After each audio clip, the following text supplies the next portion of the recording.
Mayong adlaw. Nako dinhi karon sa nahimutangan sa ako ang gitanom. Ang tawag ko nun sa nga kuan nga prutas. Tanawan ninyo.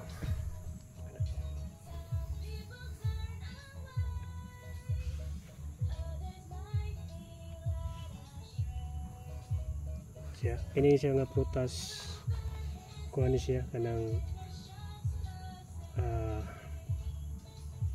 rambutan. Ano siya rambutan. Pagpalit na ko ani gamay pagyapon. Ano siya kanang grafted japon ni siya nga kuan. Ini nga prutas. Layo ng mga 5 or 6 years ani wala mamunga na po ni siya.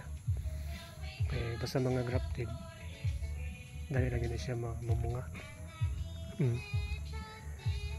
Ako lang gikabalakan na niya kay ang iyang mga dahon. Kuha na yung mga dahon na ni ng tawa ninyo. Nagkuhan siya nagbangag. Marong na ikuan ani mga uod tinali ba nga ni kaon sa kuan. Kaon sa dahon. So kinahanglan gyud niya aksyonan dayon ni siya kay kung dugay-dugayon nimo ni siya. Dugay-dugayon nimo ni siya basig mapatay na noon. Yeah, sayang kay ang imuhang panahon ba nga imong gigahin ani pag pamubo. Yeah.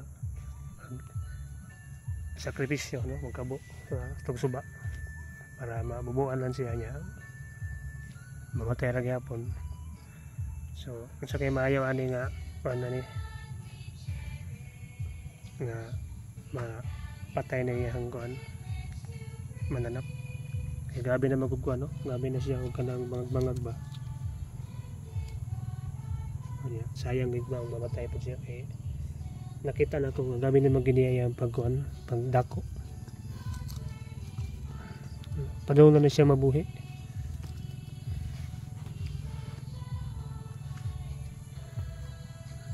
Hey, bye-bye.